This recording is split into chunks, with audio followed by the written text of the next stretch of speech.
across Belize.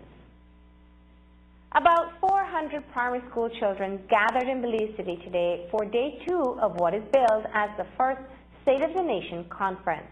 Organized by the National Committees of Families and Children, the 3-day event is being held under the theme, Coordinating the Child Protection System, Building Protective Environments.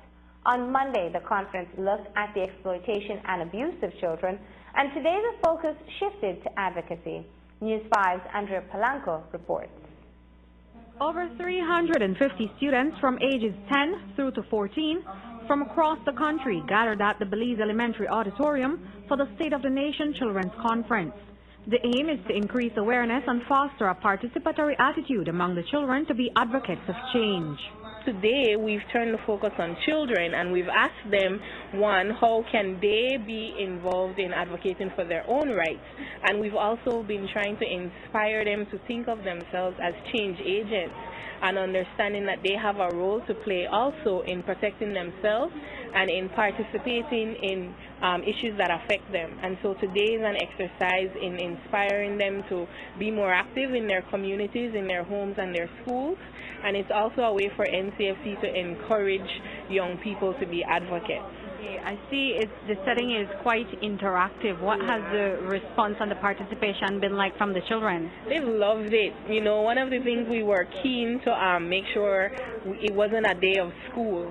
It was a day that they learned, but it was interactive, it was fun, and it was something that they will remember and be, you know, excited about coming back next year. The NCFC and Youth for the Future will be conducting periodical follow-ups with the students.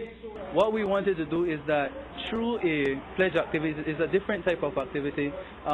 Many instances that we come to these activities and we leave the children not understanding exactly what's the next step.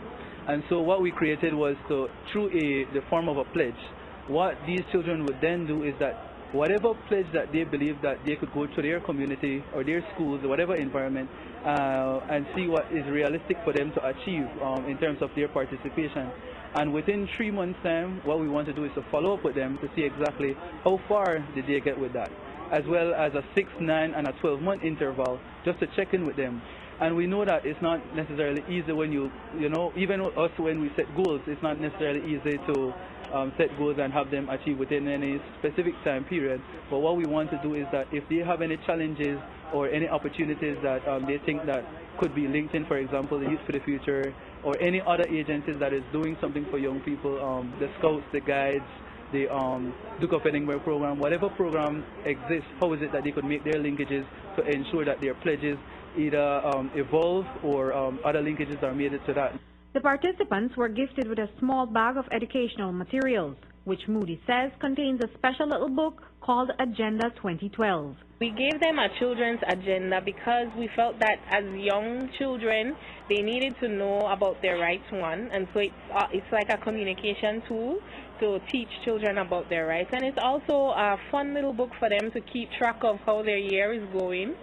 We think that children don't have much to worry about other than just going to school and so, but they have social lives and they have things that they want to keep track of, and it was a cute little book to help them to do so. And in it we got messages from some of the leaders that convey certain hopes and inspiration to them, and so it was basically a communication tool that we use.